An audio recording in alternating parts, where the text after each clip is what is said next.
We're following breaking news. More than 6 months after police in Louisville, Kentucky shot and killed Breonna Taylor, a grand jury has indicted one of the officers involved. Former Detective Brett Hankison is charged with 3 counts of first-degree wanton endangerment. The other 2 officers involved were not charged. Here's what Kentucky's Attorney General said about the case.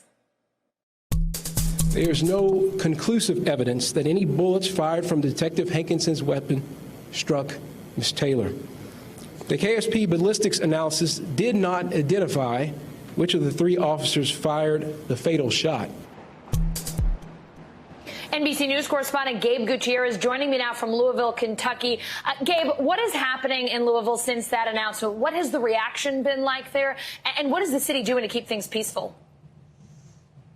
Well, hi there, Allison. Well, it was a very tense situation here in Louisville after that decision was announced. As you can see behind me, there are plenty of police officers here. There are dump trucks blocking out many of the intersections here in downtown Louisville. About 25 blocks of a perimeter has been set up as authorities try to calm the tension here ahead of what's expected to be a very emotional night here in Louisville. A curfew is now in effect, as announced by the mayor here, starting at 9 p.m. local time. And Allison, as you mentioned, this has been a dramatic announcement by that Attorney General. This is a case that has really consumed this area for more than 6 months since that botched police raid back in March where Breonna Taylor was shot and killed. 3 officers were under investigation. As you mentioned, only one of them has been charged at this point.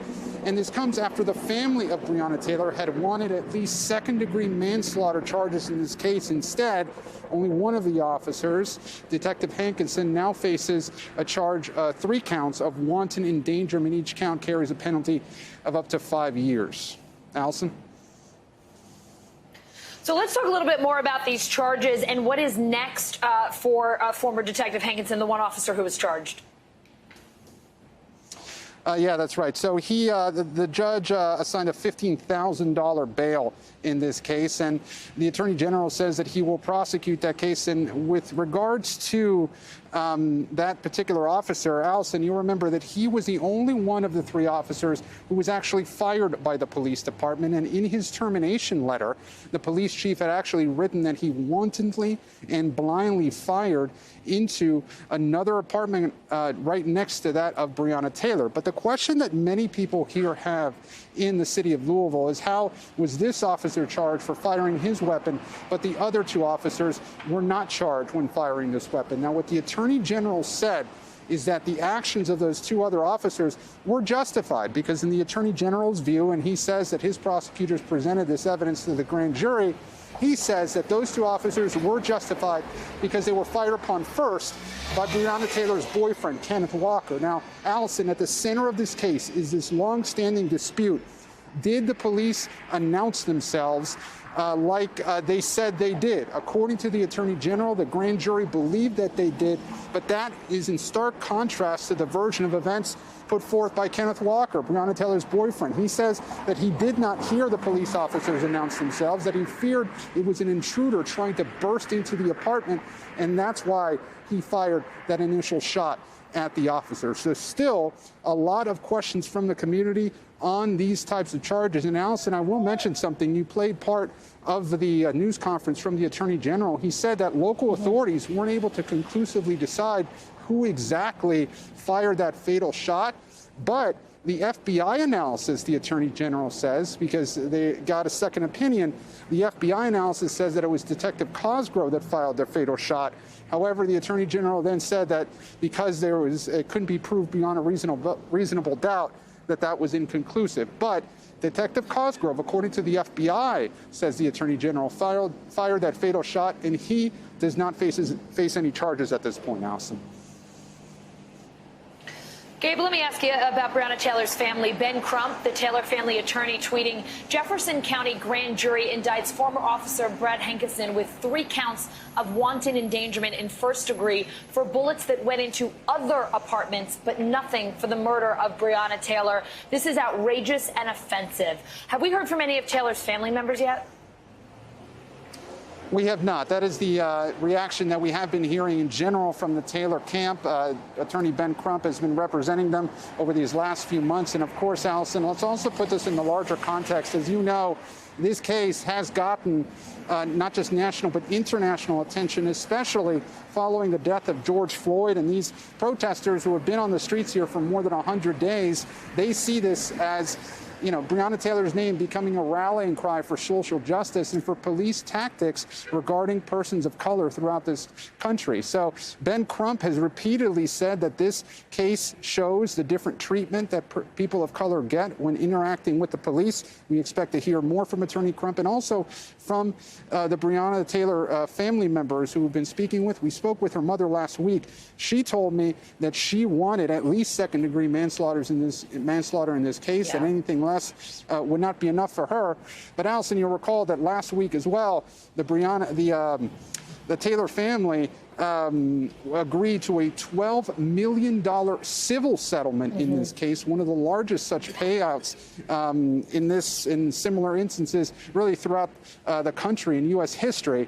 And as part of that settlement, there were certain police reforms that are set to go into effect here in Louisville. So the Taylor family was encouraged by that. But again, the earliest reaction we have right now is from their attorney, Ben Crump. He is calling the decision of the grand jury, quote, outrageous and offensive. We hope to hear more. Allison? All right, Gabe Gutierrez in Louisville, Kentucky, thank you so much. So what happens next in the calls for justice for Breonna Taylor? I want to bring in NBC News correspondent Tremaine Lee. He's been covering Breonna Taylor's killing. He's also the host of the podcast Into America. Tremaine, two of the officers were not charged, and the charges against former Detective Hankison have nothing to do with the death of Breonna Taylor. He was effectively charged with putting other folks in danger with bullets that perhaps exited the apartment or went in other directions. What is your takeaway from this announcement today? You know, Allison, the message that will undoubtedly be sent to many people is that these officers are actually better off if they actually fire on people than if they fire into a neighboring apartment in this case. And so the two officers who actually, were involved in the actual killing of Breonna Taylor, nothing happens to. But you think about this case, more kindling to the fire burning in those who are calling for justice, who say that black people are denied justice. And the $12 million civil suit the family of Breonna Taylor was awarded does little to, ease the pain, ease the hurt, not only with her family, but the broader community who rallied around this case. But there are so many issues in this case. One, the warrant that was filed for Breonna Taylor's apartment was for an ex-boyfriend who didn't live there. And then was it initially a no-knock warrant that turned into a knock warrant? And then did they indeed announce themselves, as the prosecutor has said, while most of the neighbors have reportedly said they didn't hear anyone announce anything? And then once they kick in the door and then Breonna Taylor's boyfriend fires on the police, he says because he thought someone was trying to break in their home, do they have no grounds to stand on in terms of defending themselves and the Castle Doctrine? And so this case is as complicated as it is simple, but this will reinforce to many the idea that, black folks in this country are denied justice. Let's talk about the difference here for a moment, Tremaine, between the civil settlement that we saw just a week ago and the grand jury indictment today, because some people might have seen that civil settlement and thought, okay, they paid her family a substantial amount of money. The police department is making reforms, some necessary changes. Perhaps we might see some justice for Breonna here. Obviously, it's not going to bring her back, but maybe we might see some change. And then this grand jury indictment today. What do you make of the two? It just seems like they're not in sync at all. They're not in sync at all. I mean, I think for anyone to consider a financial payout any form of justice, just imagine if your mother, father, brother is shot down in their apartment hallway and dead, and then they say, here's some money for your pain and hurt. In the meantime, sure, but what about justice? And so again, the difference between the civil suit and what we saw today, at the very least, the civil suit came with some agreements from the police department that there would be some institutional change in the manner in which they deliver and handle these kinds of warrants, no knock and otherwise. So that is seen as a positive. On the other side, the idea that even though there clearly something went wrong in the process and someone was killed, that there is no one being held responsible for the actual killing. The gap and the chasm between the civil suit and the fact that no one is going to jail for Breonna Taylor's killing, it's a big one. We have seen so many people calling for justice for Breonna Taylor, politicians, celebrities, everyday folks out on the street saying, say her name, wearing shirts and holding signs with her name, calling for justice. Where does this movement go from here on a day when so many people who have been fighting for justice for Breonna Taylor, most of them probably feel like they got nothing?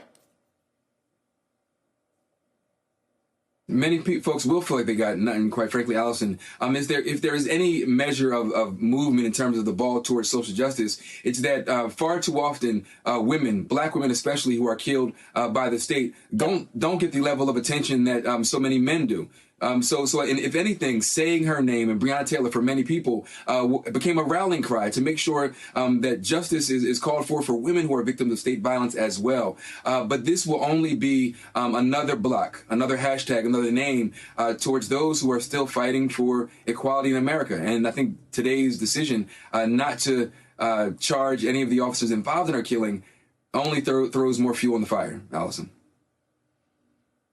All right, Tremaine, thank you so much for being with us. We always appreciate your thoughts and your analysis. Hey, NBC News fans, thanks for checking out our YouTube channel. Subscribe by clicking on that button down here and click on any of the videos over here to watch the latest interviews, show highlights, and digital exclusives. Thanks for watching.